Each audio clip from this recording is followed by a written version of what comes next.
본문을 직역합니다. 참으로 생명을 사랑하고 선한 날들 보기를 원하는 자는 자기 혀로 하여금 악한 것으로부터 섞음질을 말하는 입술로부터 멈추게 하며 악한 것에서 떠나 선한 것을 행하고 평강을 추구하며 그것을 추적하게 하라 라는 말입니다. 여기서 그 사람이 주어지요. 그 사람은 3인칭입니다. 그래서 본문의 명령형은 2인칭 명령형이 아니라 3인칭 명령형입니다. 생명을 사랑하고 선한 날들 보기를 원하는 자, 영생의 삶을 살아가기를 원하는 성도는 뒤의 일들을 해야 합니다. 부정적인 것은 멈추고 긍정적인 것은 적극적으로 힘써 행하고 해야 하는데, 이것을 베드로는 맨 마지막 단어를 주장하면서 평강을 추구하며 그 평강을 추적하게 하라, 이렇게 복음을 전하고 있는 것입니다. 이게 되면 앞에 것들은 자연스럽게 해결되는 것입니다. 성경에는 하지 말라는 말이 많이 있습니다. 구약 성경이든 신약 성경이든 율법이든 계명이든 하지 말라는 말이 많이 있지만, 무언가를 하라 하는 어떤 그 결정적이고 중요한 내용을 우리가 경험하고 소유하게 되면 자연스럽게 부정적인 일들에 대해서는 금하고 멈추고 행하지 않는 성도가 자연스럽게 되는 것입니다. 그렇기 때문에 교회에서 앞으로는 뭘 하지 마라 하면 안 됩니다, 이거를 강조하기보다는 이것을 하면 자연스럽게 우리가 지금까지 행해왔던 해서는 안 될 일들은 우리에게서 떠나게 되고 우리 스스로 그것을 끊어버릴 수 있다는 이 사도들의 복음, 선지자들의 복음을 더 강조해서 증거할 필요가 있습니다. 이 디옥사토라는 말은 3인칭 명령형 과거형입니다. 과거 명령형이에요. 과거 명령형은 지금까지는 이거를 잘 못했습니다. 한 적도 없습니다.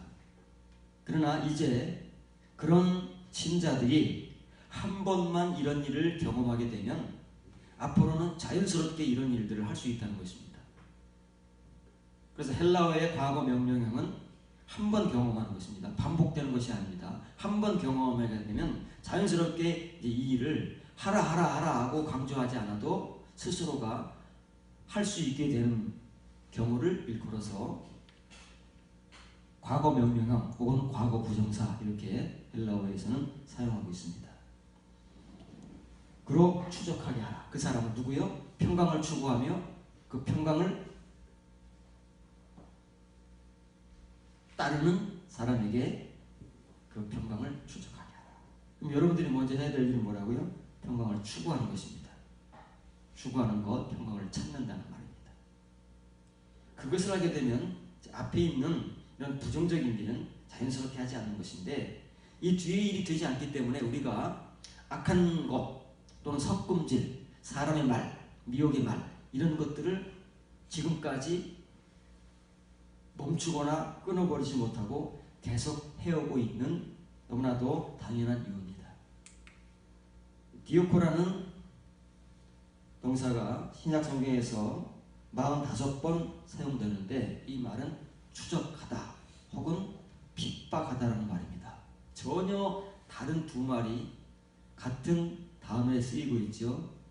전혀 다른 것 같지만 굉장한 밀접성을 가지고 있습니다. 왜냐고 하면 이 추적한다는 것은 그냥 따라가는 게 아닙니다. 따른다는 동사가 있죠. 아쿠로라는 말, 예수님을 따라가다, 누구를 따라가다. 그래서 이 단어를 한글 번역에서는 따른다는 번역으로 하는데, 따른다는 것은 가다가 포기할 수도 있습니다. 예수님을 따르던 사람들 많이 포기하고 돌아갔지요. 예수님의 제자들 가운데서도 다 포기하고 12명만 남고 다 예수님을 따르던 곳에서 포기했습니다. 따른다는 것은 가다가 중도에 포기할 가능성을 내재하고 포함하고 있는 것입니다. 그런데 이 디오코라는 말은 끝까지 잡을 때까지 추적하는 거예요. 얼마 전 드라마에 나왔던 추노 알지요? 노예들을 추적하는 것을 추노 한자로 부르는 거예요. 잡을 때까지 가는 거예요. 어디 있든지. 어디 있는지 몰라요. 샅샅이 흔적을 쫓아가면서. 그렇지 않습니까?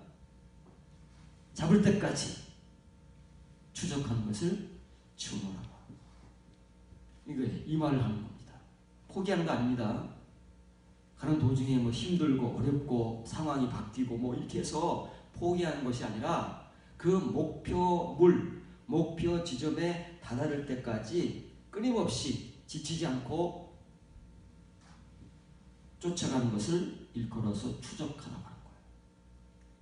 그런데 핍박을 이렇게 합니다. 예수님 당시나 초대교회 시대에, 특히 로마 시대에 핍박을 이렇게 했어요. 핍박입니다. 핍박을 얼마나 잔인하고 얼마나 끈질기게 하느냐면 정말 한 번 물면 놓지 않습니다. 초대교회 신자들은 이렇게 핍박을 당했습니다. 지금 우리는 양반이죠. 우리는 교회 생활을 요즘엔 누가 건드리지도 않습니다.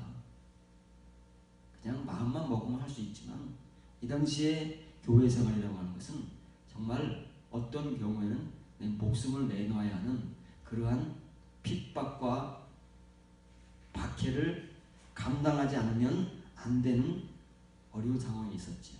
자, 그 대표적인 예를 여러분에게 소개하겠습니다. 사도행전 9장 3절 5절입니다.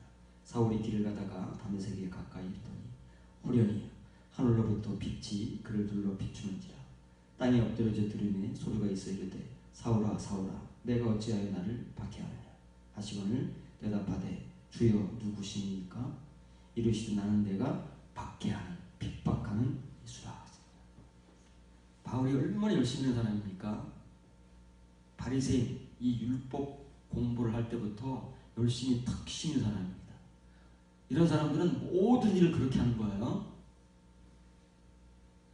예루살렘의 그리스도인 예수님을 믿는 사람들이 생겨나면서부터 바울의 눈에 불이 나는 거예요. 저것들 저 이단들. 그러면서 박해와 핍박을 해대기 시작합니다. 얼마나 잔인하게 있겠어요. 그 핍박에 교인들이 견디지를 못하고 전국으로 흩어지고 도망을 갔지 않습니까? 소수의 사도들과 유대인들만 교인들만 남았지 다 전국으로 흩어져 버렸어요. 심지어는 7 집사들마저도 그 핍박과 박해를 견디지 못하고 피난을 가는 거예요.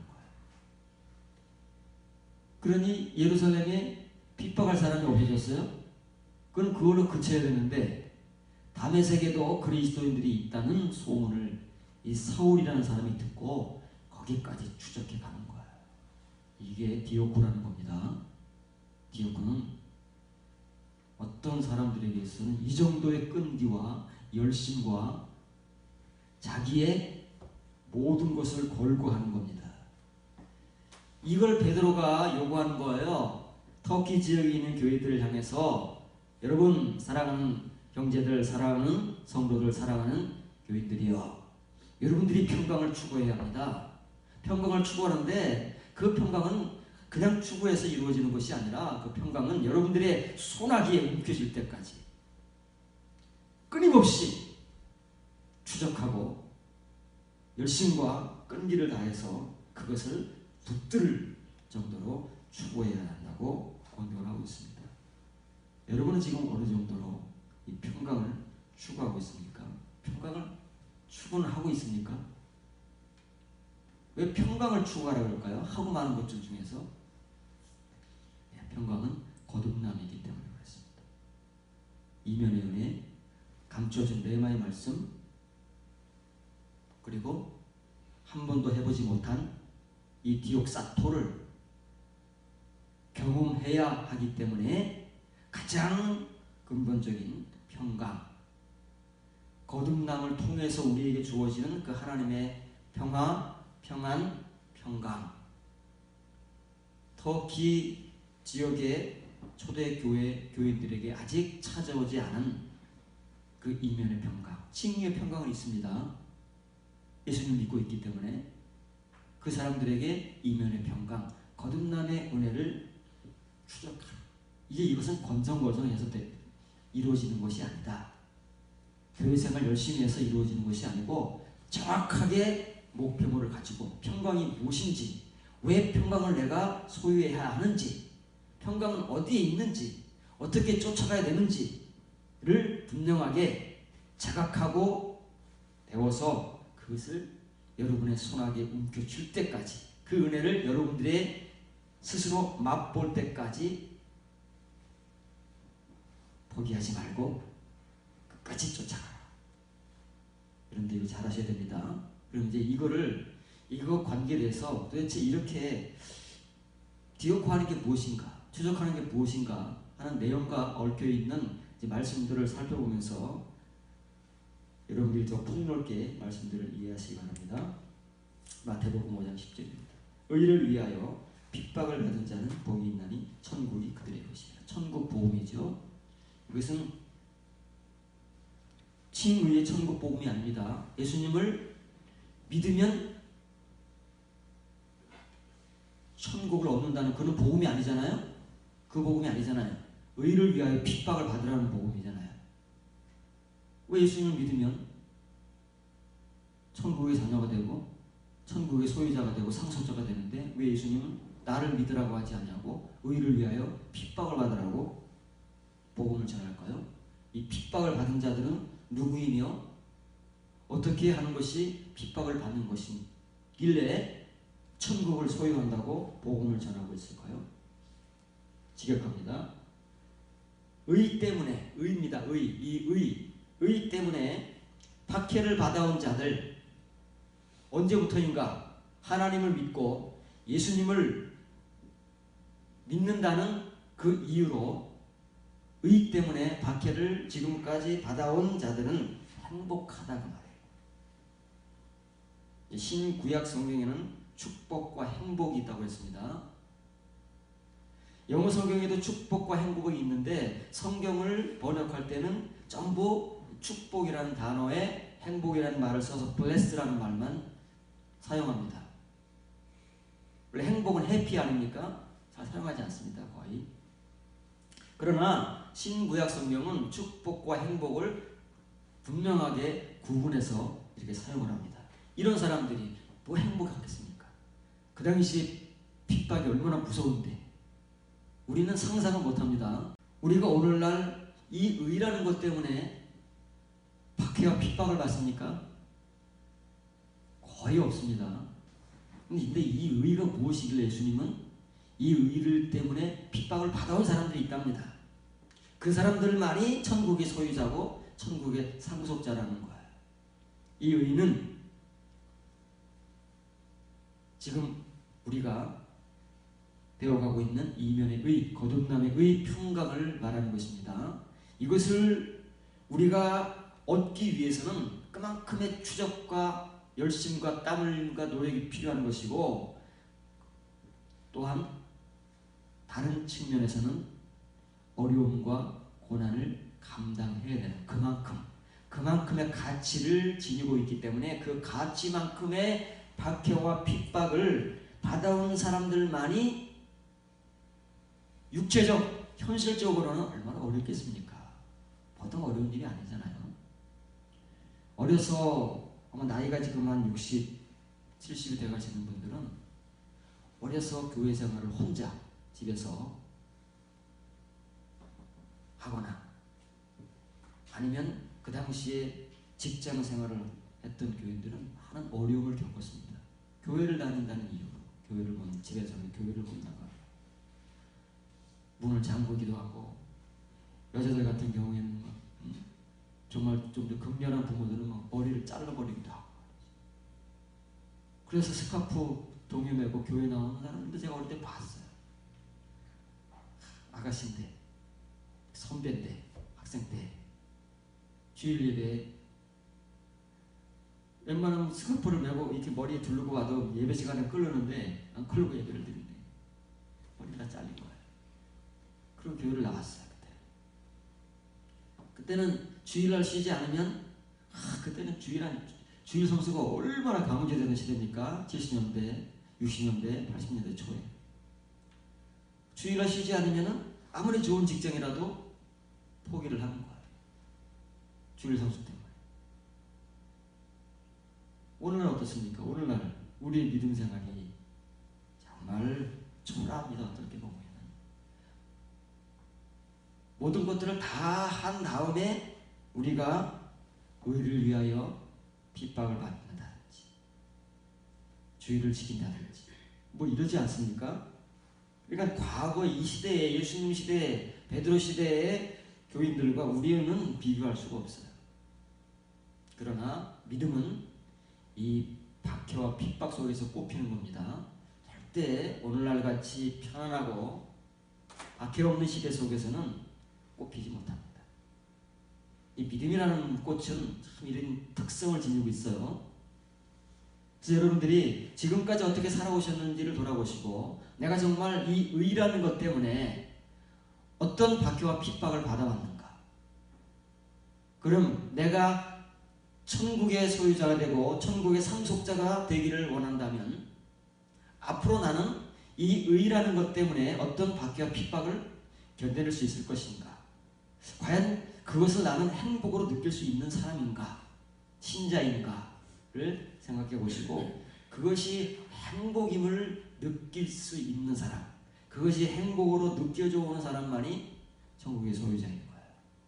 천국 백성인 겁니다. 천국의 상속자라는 사실을 기억하시기 바랍니다. 그래서 이 박해를 받았다는 것은 현재 완료형입니다. 데이오그메노이, 데디오그메노이지요. 오히 박해를 받아온 사람들이 언제부터인가? 예수님을 믿고서부터 박해를 받지 못합니다. 우리 믿음이 연약하기 때문에. 언제부터인가 우리 속에 칭의의 믿음이라도 들어오기 시작하면서부터 우리가 작건 크건 정도의 차이는 있지만 나름대로 박해와 핍박이라는 것을 견뎌오기 시작합니다. 그것이 이제 채워지고 채워져서 이 의라는 것이 열매로 맺혀져 갈 때, 그때 그 사람에게 의가 이루어지고 평강이 이루어지는 그때 천국의 소유자가 되는 것이고 천국의 상속자가 되는 것이라고 예수님께서 말씀하시는 거예요. 예수님을 믿어서만 되는 것이 아닙니다. 아멘에서 되는 것이 아니고 이러한 삶의 흔적과 시간들을 우리의 신앙생활 속에 품고 있으면서 그 속에서 정말 내가 육신적이고 현실적으로는 고통과 고난 속에 있을지라도 영적 행복을 느끼며 살아가느냐가 예수님께서 말씀하시는 이런 사람들입니다. 디모데전서 6장 11절 12절입니다. 오직 너 하나님의 사람아 이것들을 피하고 의와 경건과 믿음과 사랑과 인내와 온유를 따르며 믿음의 선한 싸움을 싸우라. 영생을 취하라. 이를 위하여 내가 부르심을 받았고 많은 증인 앞에서 선한 증언을 하였도다. 디모데에게 쓰는 서신입니다. 바울이 1차 로마 감옥에 갇혀 있을 때 디모데에게 전서를 보내고 2차 감옥에 갇혀 있을 때 순교 직전에 디모데 후서를 바울이 디모데에게 보냅니다. 너 하나님의 사람아,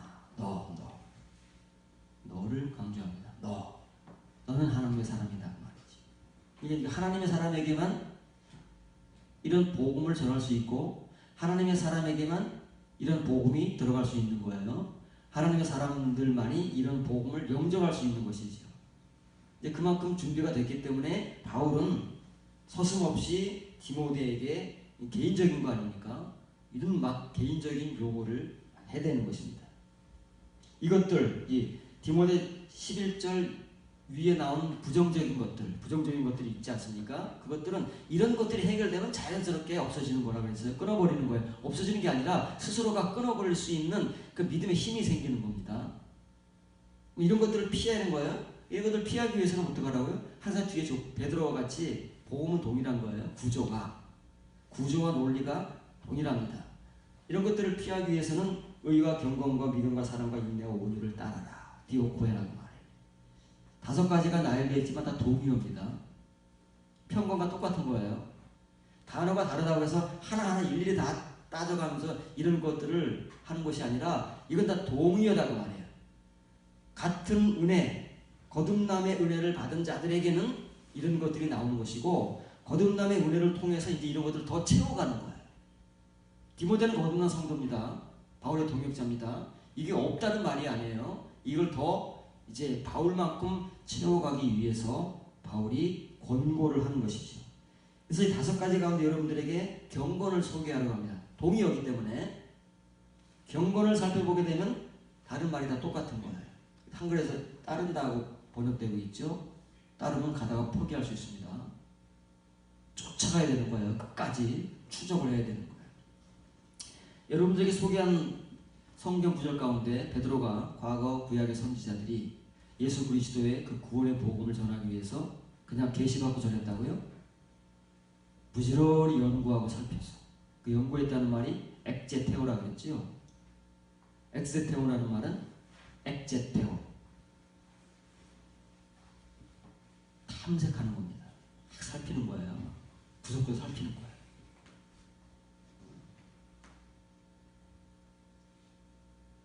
그러기 위해서는 끝까지 추적하는 사람만이 그렇게 할 수 있는 거지. 우선된 조건입니다. 그래서 이 경건을 여러분들에게 소개를 해주는 거예요. 먼저 본문을 지역하면 너 하나님의 사람아. 이것들이 뭐냐면 11절 위에 나오는 죄들을 통한 올무, 덫 이런 것, 해로운 욕심, 육신적 부식해 신자들 속에 아직까지도 잔존해 있는 그 해로운 욕심들, 그리고 돈을 사랑하는 것. 디모데에 이런 얘기하는 거. 왜? 사람은 이 은혜가 충만할 때까지는 이런 것들로부터 늘 경계를 해야 되는 거예요. 완전하지 않기 때문에 이런 훈련들을 통해서 이런 것들을 해결하고 자유로울 수 있을 때까지 훈련하고 그 분량을 채워 나가야 되기 때문에 바울이 자기의 아들 같은 존재인 디모데에게 사랑스러운 복음의 권고를 하는 것이죠. 이런 것들은 피해야 돼요. 근데 이런 것들을 우리가 부정적인 것들을 안 한다고 해서 신앙이 좋은 게 아닙니다. 그건 그렇게 될 수도 없지만 이거 안 하고 저거 안 하고 막 이런 것들 안 해야 된다고 막 그런 우리가 골똘하게 거기에 얽매여가지고 막 이거 하면 안 돼 저거 하면 안 돼 이런 걸로 고민하는 사람들도 많이 있는데 그런 거 안 한다고 해서 해결되는 게 아니에요.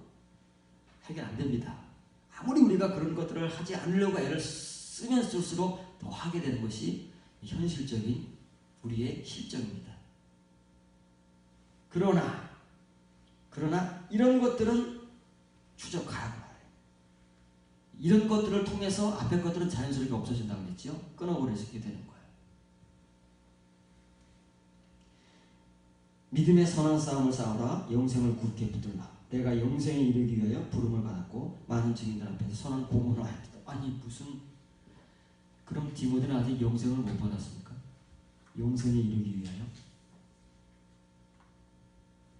예수님을 믿는 우리들은 이미 구원받고 영생에 이르고 하나님의 자녀가 되고 천국 백성이라고 우리가 그렇게 늘 복음을 전할 때마다 성경을 읽을 때마다 아멘 하는데 바울은 왜 디모데에게 네가 영생을 위하여 부름을 받았다. 영생에 이르기 위하여 부름을 받았다고 할까요? 네, 이 영생이라는 것은 베이스이기 때문에 그렇습니다. 영생의 완성. 끝은 없습니다. 그 끝에 이른 사람은 예수님밖에 없습니다.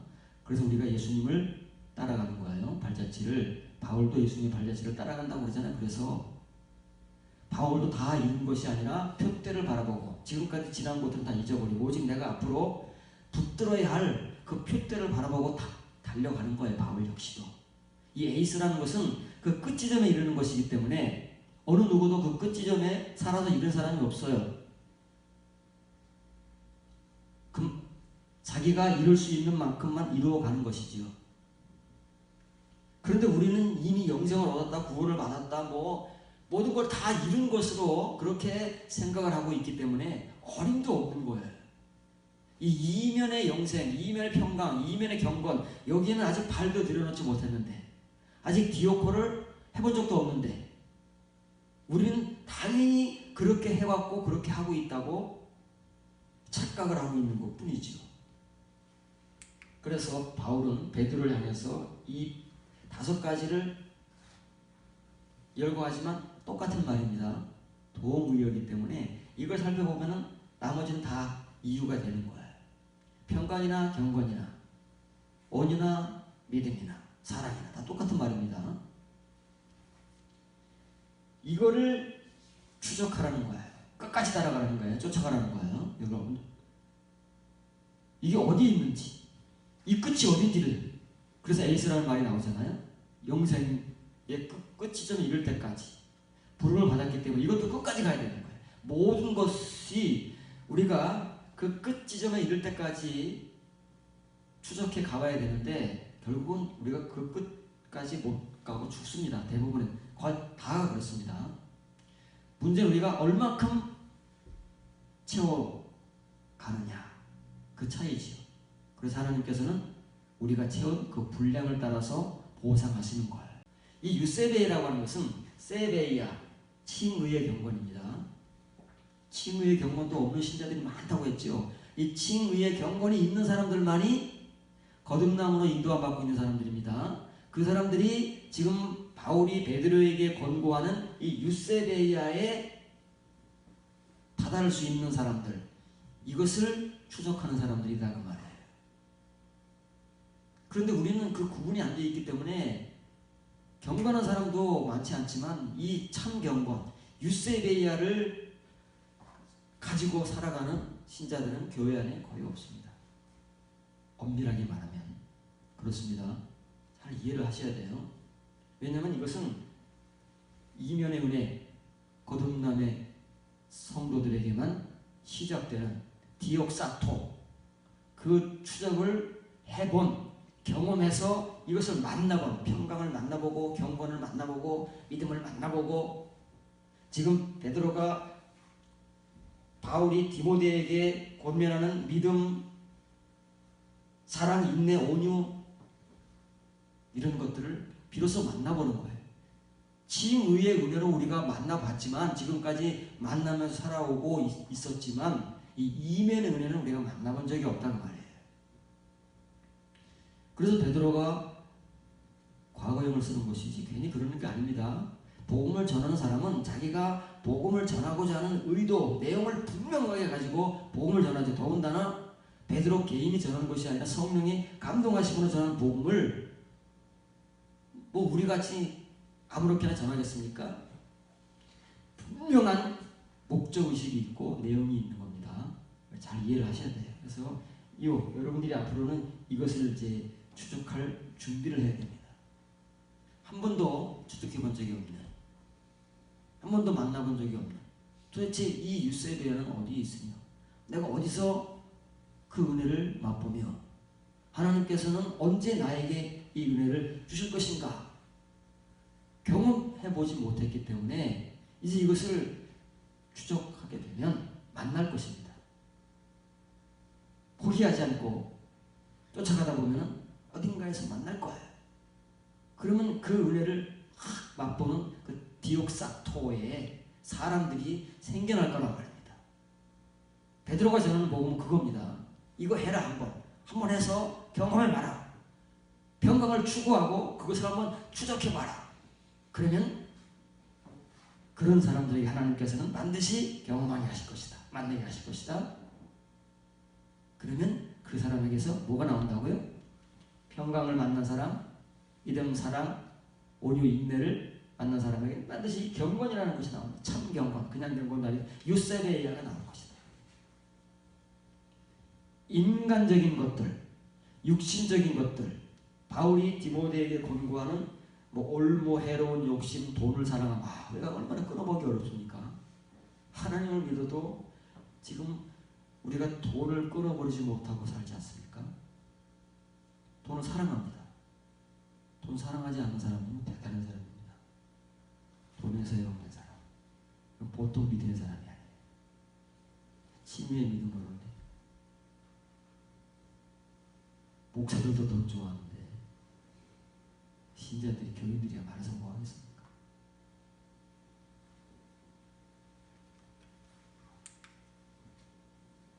디모데후서 2장 20절 21절 잘 살펴보시기 바랍니다. 천천히.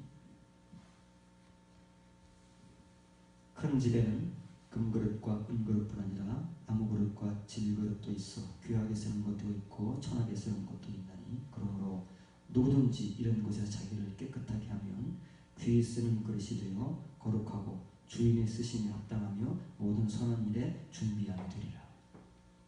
자, 이것은 지금 현재 우리가 직접 맞닥뜨리고 있는 현실입니다. 큰 집, 하나님의 집입니다. 하나님의 집은 큰 집이 돼요.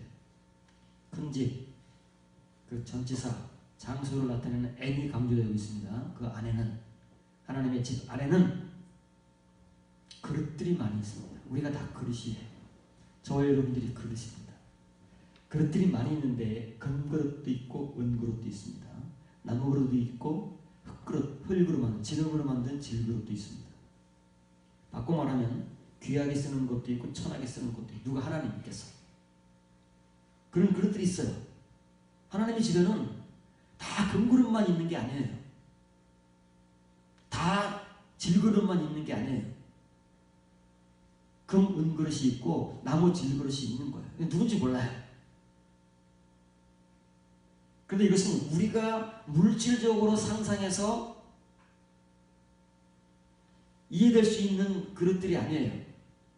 왜냐하면 지금 바울이 디모데에게 편지를 하고 있기 때문에 그럼 디모데는 어떤 그릇이겠습니까?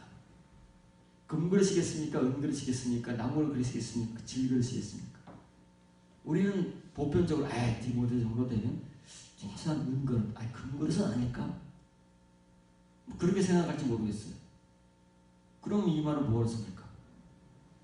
교회에 쓰는 서신도 아니고 디모데 개인에게 쓰는 건데 디모데가 이미 금그릇이면 이 복음이 뭐 필요하겠어요? 금그릇인데.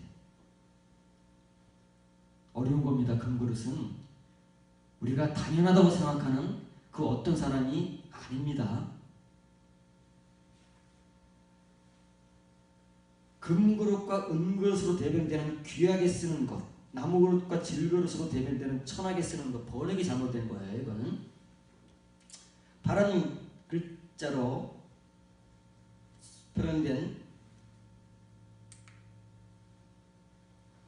구절을 지적합니다. 분명코 존귀함에 이르는 그릇도 있고, 거신 그릇이죠. 존귀함에 이르는 그릇도 있고 수치에 이르는 그릇도 있느니라. 그 말입니다. 하나님께 존귀하게 쓰시고 이미 결정돼서 존귀하게 쓰시고 천하게 쓰시는 게 아닙니다. 교회 안에는 하나님께서 쓰실 수 있는 존귀함에 이르는 그릇도 있고 자기 스스로가 수치와 모욕을 당하는 그릇에 이르는 신자가 있다는 것입니다. 그러므로 그 이유 때문에 만일 누가 어떤 사람이 이것들로부터, 이것들이 뭐예요? 이렇게 디모데에게 증거하는 해서는 안 되는 일들, 그런 것들을 우리가 끊어버리면서 긍정적으로 증거하는 그 복음의 은혜를 받으면 자연스럽게 우리가 끊어버릴 수 있는 믿음의 힘이 생긴다고 그랬지요. 이런 것들로부터 자신을 정결함 받게 한다면 정결해지는 거예요. 스스로가 죄의 사함의 은혜가 아니고 이제는 우리의 이면의 은혜를 통해서 지금까지 교인으로서 신자로서 이끌어온 우리의 그 부적절한 신앙생활들, 모습들, 삶들, 이런 것들을 끊어버리는 게 이제 정리하는 거예요. 더 이상 하지 않는다고 말해요. 이렇게 해야 존귀함에 이르는 그릇이 될 것이요 거룩하게 되어 주인에게 참 가치 있게 되어 모든 선한 일에 이르도록 준비를, 지금 준비하라고 하는 거예요. 이렇게 준비된 자는 하나님께서 얼마든지 쓰실 수 있는 거예요. 그것은 물질적인 것이 아닙니다.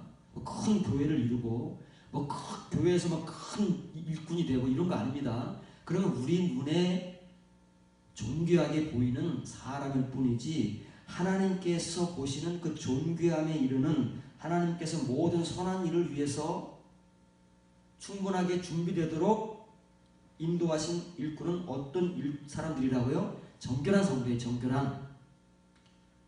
뭘 얼마큼 이루었느냐, 뭘 하고 있느냐가 아니라 그 사람이 얼마나 정결한 하나님의 성도인가. 이 정결함은 죄 사함의 정결함이 아니고 얼마나 하나님께 존귀함에 이르러 가고 있는가. 이 평강의 은혜, 이 참 경건의 은혜에 이르러 가고 있는가. 똑같은 말이에요. 거기에 이르러 가는 만큼 하나님께서는 앞으로 그 사람을 귀하게 쓰실 모든 선한 일에 만반의 준비가 되어 있다는 거예요. 하나님은 모든 준비를 갖추고 계세요. 만일 저와 여러분들이 그런 자리에 지점에 이르게 되면 이제 하나님은 하나님의 영적 일, 사람의 일이 아닙니다. 영적 일, 우리가 생각하는 교회의 일이 아니고 하나님께 정말 하시고자 하시는 이 참 경건, 참 평강, 참 은혜, 참 믿음, 참이 붙어야 될 그 이면의 일들, 하나님 나라의 진짜 일들을 시키실 수 있는 사람이 우리가 되기만 하면 하나님께서는 모든 준비를 갖춰놓고 계시는 분이에요. 그래서 지금 바울이 디모데는 지금 처음 목회를 시작했습니다. 경험이 오래지 않아요. 젊기 때문에. 그래서 바울은 지금 네가 이제 나와 동행하면서 복음 전도도 오래 하고 그러다가 이제 드디어 바울이 때가 되어서 디모데에게 개인 사역을 시키는 거잖아요. 얼마 안 됐으니까 하나님의 일은 하는 것보다는 그 일을 하기 위해서 준비되는 게 훨씬 더 중요해요. 그런데 우리는 준비되기 전에 뭔가를 막 하려고 하는 거예요. 그러다 보니까 이게 뭐가 뭔지를 모르는 거예요. 우리가 열심히 하면 뭔가 다 하나님의 사역이고 하나님께서 하시는 일로 우리가 생각을 해오는 거예요. 그렇지 않음에도 불구하고. 그래서 바울이 디모데에게 먼저 네가 이런 하나님의 일꾼으로 충분히 준비가 되면 하나님께서는 얼마든지 너를 사용하실 수 있다. 그게 먼저 중요한 것이다. 네가 지금 나의 동역자로서 오랜 시간 나와 함께하고 사실이지만 목회자로서 네가 필요한 이 하나님의 존귀한 그릇에 이르는 그 목회자가 되기 위해서 먼저 이런 시간들을 갖는 것이 필요하다. 분량을 채워야 되니까. 그러지 않겠습니까? 모든 것은 분량 싸움인 거예요. 이 거듭난 사람들도 분량이 아직 너무나도 많이 남아있는 거예요. 이 첫 발걸음 뛴 것이지 그 분량은 그 높음과 깊음과 넓이를 우리가 측량할 수 없습니다. 채워야 될 그 분량이 너무 많기 때문에 우리가 상상할 수 없어요. 그걸 우리가 모르기 때문에 내가 다 채웠다고 말하는 것이지 알면 알수록 정말 우리는 작아져가는 거예요. 그 하나님과 그 예수님 앞에. 그래서 디모데에게 이 말을 한 것입니다. 이 티메라는 말과 지금 직역한 본문에서는 같이 귀하게 쓰고 천하게 쓴다는 말이 있죠. 이게 똑같은 단어에 앞에 부정어만 갖다 붙인 거예요. 티메는 존귀함이지요. 그래서 에이스라는 명사를 쓰는 거예요. 이 존귀함에 이르는 것 그릇이지요. 그 앞에 불변사 맨이 붙어 있습니다. 이건 그렇게 많이 사용되는 불변사가 아닙니다. 이것은 굉장히 강조할 때, 이거는 흔들리며 변함이 없을 때, 이 사실은 변함이 없어요. 물론 모든 성경 말씀이 진리이기 때문에 변함이 없지만 그럼에도 불구하고 예수님께서 아멘 아멘 이라는 말을 왜 반복해서 쓰시겠습니까? 이 말이 너무 중요하고 너무 강조되는 말씀이기 때문에 하나님의 말씀임에도 불구하고 예수님의 계명임에도 불구하고 예수님조차도 아멘 아멘 진실로 진실로라는 말을 사용하듯이 사도들도 정말 중요하고 강조하고 싶은 말에는 이 맨이라는 불변사를 쓰기도 하고 참으로 하는 감탄사를 쓰기도 한다 그 말이에요. 이건 분명코예요. 이건 변하지 않는 진실이에요. 분명코 이 존귀함에 이르는 것 그릇이지요. 이 그릇은 하나님께서 모든 선한 일에 이르도록 선한 일에 하나님께 사용할 수 있도록 준비시키는 하나님의 선보다 하나님의 사역자다. 이것은 불변의 진리다 그 말이에요. 그런데 하나님의 집에는 이런 그릇만 있는 것이 아닙니다. 이런 사람은 늘 강조하지만 소수인 거예요. 디모데에게만 이런 편지를 하잖아요. 디모데 같은 사람만 받을 수 있는 복음인 거예요. 그 정도 돼야 이 복음을 받을 수 있기 때문에 바울이 디모데에게는 복음을 전하는 것입니다. 자, 이 티메를 보세요. 이게 존귀함이라는 말입니다. 그런데 똑같지요? 앞에 알파라는 부정어가 붙어가지고 아티미안. 이것은 뭐예요? 수치라는 말이에요. 하나님 앞에서 어떤 사람이 가치 있는 존재라고요? 연단받은 자. 하나님의 심판대 앞에서는 하나님께서 금방 분간하십니다. 누가 가치 있는 자고 누가 증명된 자인가를 금방 알아보시는데 그 사람들을 다른 말로 하면 누가 티맨이냐 아니면 아티미안이냐, 누가 존귀한 자냐 누가 수치스러운 자냐를 말하는 거예요. 근데 교회 안에 이런 사람이 있을까요? 정말? 일반 교인을 얘기하는 것도 아니고 지금 사역자를 얘기하는 거잖아요. 하나님의 집에는 하나님께 쓰시는 그릇들이 있다. 쓰시는 그릇들은 뭐 일꾼이잖아요. 특히 디모데에게 서신을 쓰기 때문에 목회자를 얘기하는 거거든요. 거듭난 사역자, 디아코노스를 얘기하는 거란 말이에요.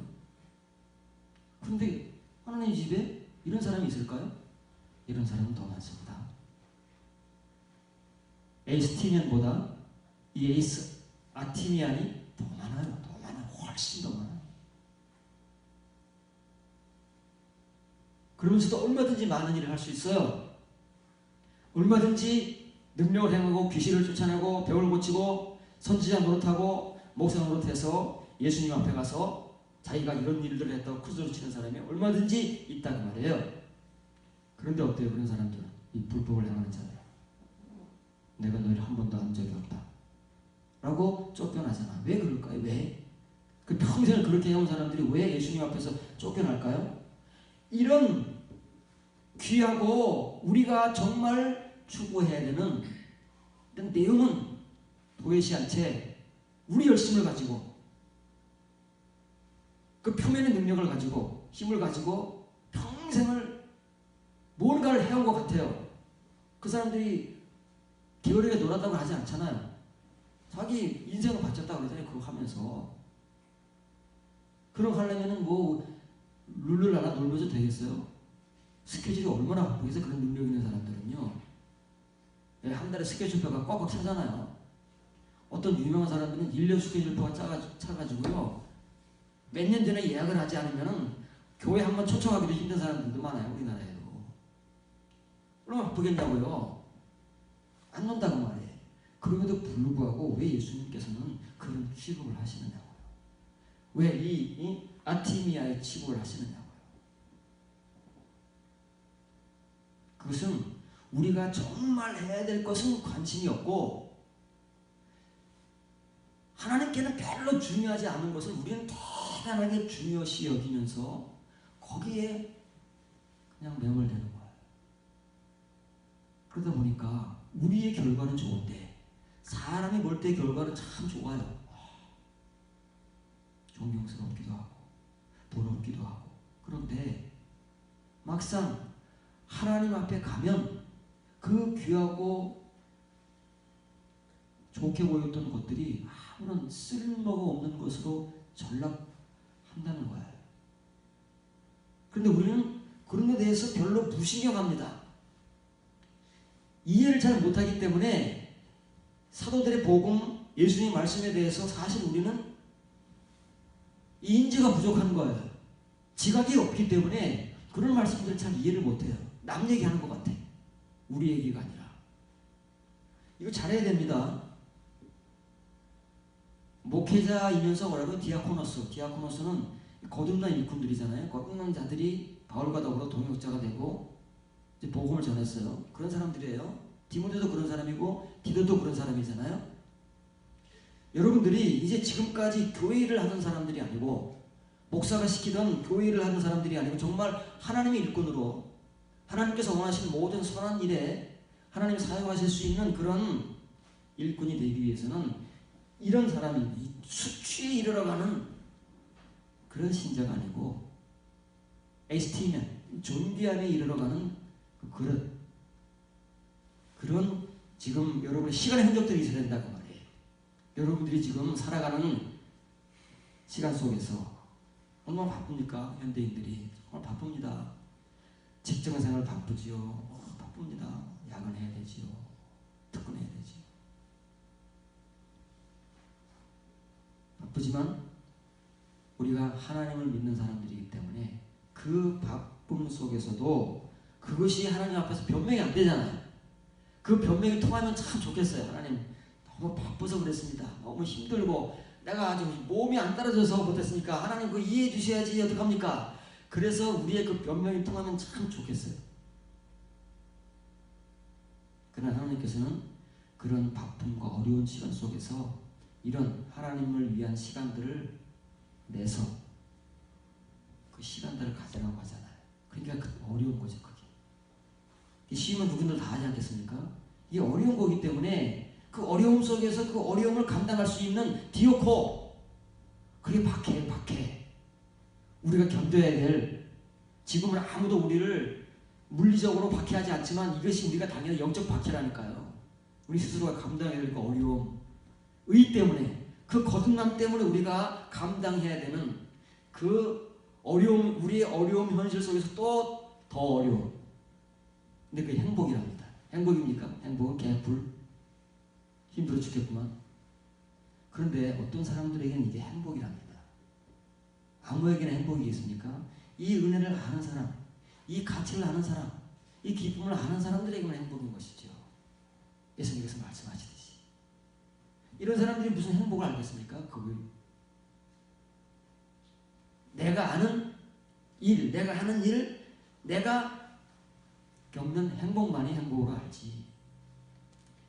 그러나 이런 사람들은 분명코 하나님의 그 존귀함에 이르러가는 의 때문에 모든 그 현실 속에서 내가 더 투자해야 되고 그 남은 짜투리 시간 속에서 이런 내용과 이런 은혜를 위해서 내가 투자해야 되는 그 가치 있는 시간, 그 박해의 시간을 견디는 사람만이 하나님께서 쓸 수 있는 그릇이 되는 것이지 아무나 되면 얼마나 좋겠습니까? 이것이 복음입니다. 힘들고 어려운 시간 속에서 그래서 그 투자가 중요한 거예요. 그러면 하나님께서 이렇게 존귀함에 이르는, 수치에 이르는 사람이 아니고 존귀함에 이르는 그 신자들만이 왜 이런 사람들을 하나님의 금그릇, 은그릇으로 사용하시느냐면 이런 사람들이 거룩하게 된대요. 이게 거룩이기 때문에, 이게 거듭남이기 때문에 그런 거예요. 모든 것은 다 여기에 귀결되는 거예요. 평강, 믿음, 사랑, 인내, 온유, 온갖 좋은 말들이 다 나와도 다 동의어예요. 다 거룩함이에요. 다 거듭남에 귀결되는 거예요. 이거기 때문에 예수님이나 사도들이 신약 성경에서 그렇게 강조를 하는 거예요. 의를 강조하고 믿음을 강조하고 경건을 강조하는 거예요. 이게 거룩하게 되어서 주인에게 어떤 존재가 된다고요? 이런 존재가 된다. 이런 존재가 되기 때문에 그런 거예요. 이런 존재. 항상 앞에 이유가 없습니다. 진짜 거듭난 은혜를 받은 사람만이 행할 수 있고 그 사람에게서만 나오는 은혜가 앞에 똑같은 말인데 유가 붙어나는 거예요. 세베이 앞에 유가 나오고 로기아 앞에 율로기아가 나오고 이 크레스토스라는 말은 유용한이라는 말, 유용한. 가치 있는 이죠. 유익한. 그 앞에 유가 붙으면 참 가치 있는. 안겔리온 앞에 유가 붙으면 유안겔리온. 참 복음이 되는 거예요. 참 소식이 되는 거예요. 이렇게 거듭나고 평강을 추구해서 거룩하게 된 자들, 존귀함에 이르는 그런 성도들만이 하나님께서 보실 때 쓸만한 가치 있는 일꾼인 거예요. 그 중에서도 참 가치 있는 일꾼이기 때문에 이제 하나님의 모든 선한 일에 준비가 된 거예요. 그런 사람들만 하나님께서 진짜 하나님 나라의 영적 사역을 위해서 쓰시는 거예요. 바울은 이걸 너무 잘 알고 있어요. 바울 자신이 겪은 일이기 때문에. 지시로 되는 게 아닙니다. 바울이 얼마나 똑똑한 율법사고 어려서부터 예루살렘으로 유학 와서 터키 지역에 있는 자기 고향에서 예루살렘까지 유학해서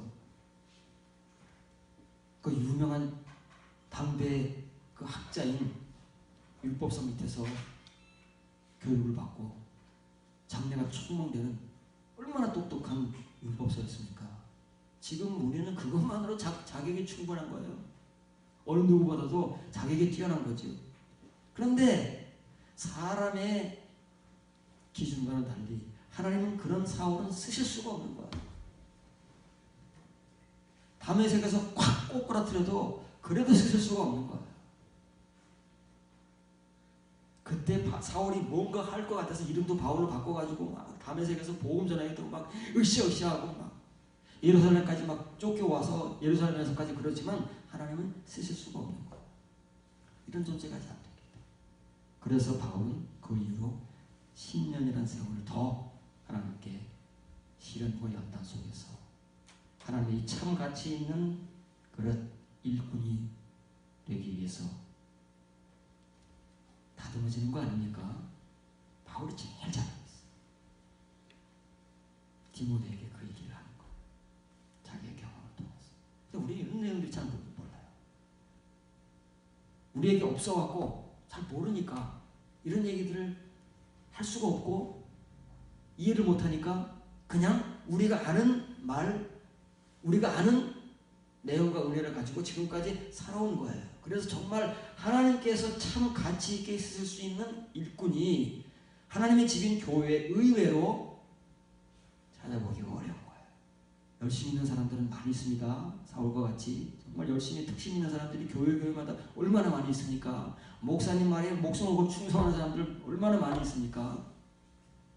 그러나 이런 사람들은 아니에요. 마지막으로 히브리서 얘기를 해보겠습니다.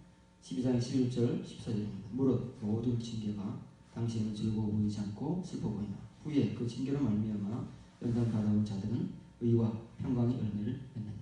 모든 사랑과 더불어 화평함과 거룩함을 따르라. 이것이 없이는 아무도 주를 보지 못하리라. 좀 극단적인 얘기입니다. 베드로나 바울보다 훨씬 극단적인 얘기를 바울로 추정되는 히브리서 기록자가 지금 전 세계에 흩어져 있는 믿는 유대인들을 향해서 복음을 전하는 거예요. 무릇이라는 말은 모든이라는 말입니다. 모든 징계. 이미 이제 12장 이전에는 이제 징계 얘기를 했잖아요. 징계는 다 받는 것이 아니다. 오직 하나님께서 아들로 여기시는 사람들만 징계하신다. 그리고 하나님의 아들로 여김 받는 사람들은 그 징계를 달게 받는다. 아닌 사람들은 다 바로 찬다. 외면한다. 징계받아도 소용이 없다. 그러나 하나님의 아들들은 이 징계를 통해서 하나님의 참 아들, 휘오스로 만들어 가신다 하는 거예요. 그래서 모든 징계는 당시에는 안 즐겁죠. 안 즐거울 뿐만 아니죠. 고통스럽죠. 징계받는데 뭐가 좋겠어요? 징계는 왜 받아요? 잘못해서 매맞는 겁니다. 그 당시에 노예들이 잘못을 하게 되면 채찍질을 하는데 그때 채찍이 끝에는 뭐가 붙어있다고요? 예. 날카로운 쇠 조각을 붙여가지고 등짝을 치면 살까지 막 팍팍 패어나오는 거예요. 소개했죠? 패션이라는 예수님의 그 순환절 영화를 보면 채찍질을 그렇게 해요. 너무 잔인해서 못 봐요. 거기 써 있습니다. 노약자나 임산부는 안 보시는 게 좋소. 얼마나 잔인하냐. 그런 거예요. 징계라는 건 그런 거예요. 죄 짓고 잘못해서 매맞는 게 징계예요. 근데 하나님께서 왜 하나님의 백성들을 징계하실까요? 우리가 하나님 믿긴 믿는데 연약해서 죄를 짓고 자꾸 넘어지고 하니까 아주 어릴 때는 갓난아기일 때는 하나님께서 이렇게 주셔요. 이렇게 이 징계라는 것은 그런 거예요. 그런데 그 징계를 겪은 다음에 징계로 말미암아 연단을 받아온 자들이에요. 한 번에 끝나는 게 아니에요. 그때부터 하나님께서 연단을 언제부터 시작하신다고요? 파이듀오. 그래도 소년기에, 우리도 소년기면 이제 다 할 거예요. 자기가 걸어다니고 밥 먹고 대소변 가리고 학교 다니고 다 하는 소년기잖아요. 그때 영적 나이가 그때쯤 돼야 하나님께서 징계를 하시는 것이지 아무 때나 하는 게 아니라는 말이에요. 어릴 때는 하나님께서 다 우리같이 막 이렇게 세워주고 젖 물려주고 먹여주고 똥오줌 가려주고 다 해줘요. 목욕시켜주고. 하나님께서 우리를 다 그렇게 키우신다는 말이에요. 그런데 나이가 이때 좀 영적 나이 이렇게 되는데도 불구하고 앵앵거리면 하나님께서 안 봐주신다는 말이에요. 그때부터 징계하시는데 그 징계를 그때부터 시작해서 시간이 얼마나 걸릴지 몰라요. 사람마다 정도차가 있기 때문에 징계를 어느 시간만큼 받아왔어요. 그 징계를 받아온 자들은 어떤 결과를 맺는다고요? 이것 때문에 하나님께서 부득불 징계하시는 거예요. 의와 평강의 열매를 맺느니라. 평강의 복음 누가 전했어요? 베드로가 전했죠. 평강을 추구하면 평강을 추적하라. 왜 평강을 강조할까요? 평강이 이면에 보고 거듭나기 때문에. 이걸 위해서 하나님께서는 어쩔 수 없이 징계하시고 연단하시는 거예요. 우리가 결국 고통스럽지만 하나님의 참된 진짜 아들을 만드시기 위해서, 우리 자식들이 잘되게 하기 위해서 우리가 그러했듯이 하나님께서는 더 하신다 그 말이에요. 우리보다. 우리는 때로는 마음이 약하고 정에 휘둘려서 못하지만 하나님은 하신다 그 말이에요. 하나님의 진짜 천국 상속자를 만드시기 위해서 그렇게 하시는 거예요. 이렇게 되면, 이게 평강의 열매를 맺게 되면 모든 사람과 더불어 화평과 거룩함을 따르게 돼요. 그때부터, 비로소 이때부터 이제 더 이것은 의의 열매, 평강의 열매를 맺었잖아요. 거듭난 겁니다. 거듭나서 끝난 게 아니죠. 그건 이제 시작인 거예요. 진짜 영적 갓난아이가 태어난 거예요. 베드로가 베드로서에서 터키 신자들에게 너희는 갓난아이들 같이 신령한 젖을 사모하라. 그 친히 갓난아이들 신자 아닙니다. 영적 거듭난 신자들 같이, 그 신자들이 먹어야 될 젖이 신령한 젖이다 그 말에, 영적 젖인데 순수한 젖인데 그걸 얘기하는 거예요.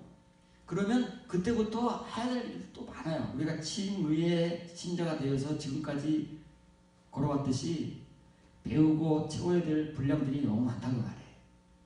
그러기 위해서는 또 지금부터 모든 사람과 더불어 화평과 거룩함을 추적해야 돼. 이걸 채우기 위해서, 에이스하기 위해서 또 끊임없이 추적하는 거예요.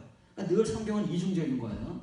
친의의 은혜자들이 평강을 만나기 위해서 디옥사토 추적하는 것처럼 그것을 통해서 하나님의 그 과정 속에서 하나님의 징계를 받고 연단을 받아서 의와 평강의 열매를 맺음으로써 거듭난 성도가 됩니다. 그것은 끝이 아니고 그때부터 또 할 일이 더 많다. 지금까지 해온 시간, 그 이상의 시간, 내용이 더 많기 때문에 그렇게 해야 되는 거예요. 근데 왜 이렇게 해야 되냐, 복잡하게. 그냥 친의의 구원을, 예수님을 믿기만 하면 아멘하고 영접하고, 죽기 직전에도 병상에서 예수님 믿으면 아멘하면 구원 받았다고 하잖아요. 우리가 그런 것처럼 되게 쉽게 평생 좀 편하게 살다가 죽기 직전에 예수님 믿고 구원받고 천국 가면 얼마나 좋겠어요. 이거 남 얘기하는 게 아니에요. 지금 우리 얘기하는 거예요. 지금 믿는 교인들 얘기하는 거지, 안 믿는 교인들, 믿음 없는 교인들 얘기하는 게 아니에요. 지금 신앙생활 잘하고 있는 믿는 유대인들, 이 사람들은 어려서부터 하나님, 뱃속에서부터 하나님을 믿어온 사람들이니 그 다음에 예수님을 믿었으면 또 열심을 얼마나 있겠어요. 유대인들 열심을 우리가 못 따라가잖아요. 특히 바리새인들 열심을 우리가 못 따라가잖아요. 얼마나 열심히를 가지고 믿고 있겠습니까? 그런 사람들에게 하는 말이다 그 말이에요. 지금 우리의 눈이 뜨여져서 예수 그리스도, 우리에게 두 번째 아포칼립시스, 이면의 복음으로 우리에게 찾아오시는 그 예수님을 봐야 돼요. 우리 눈에 보여야 예수님께서도 우리가 예수님을 만났을 때 우리를 안다고 인정해 주시는 거예요. 너 나 본 적이 있구나. 나도 너 본 적이 있는데 어서 와라, 반갑다 해주시는 것이지, 이 호라호를 죽을 때까지 못한다잖아요. 믿는 사람에도 불구하고 그렇잖아요. 믿는 유대인들임에도 불구하고 그럴 수 있잖아요. 그러면 안 되는 겁니다. 그러지 않기 위해서 우리가 이 징계와 연단이라는 것들을 하나님께서 부득불 주시지만 이런 것들을 통해서 기쁨과 행복을 가지고 이러한 시간들을 우리가 짬을 내고 짜투리를 쪼개서 투자함으로써 더 큰 유익을 얻을 수 있다는 그 사실을 지금 사도들이 복음으로 전하고 있는 거예요. 여러분들이 잘 들으시고 여러분들의 앞으로의 그 시간들 속에 이런 그 발자취, 이런 땀 흘린 그 땀방울들의 모습들이 있어져서 여러분들이 꼭 예수님을 영의 눈으로 보시고 그 예수님이 여러분들을 봐서 서로가 교감하고 서로가 친분 있는 사람들이 될 수 있기를 바랍니다.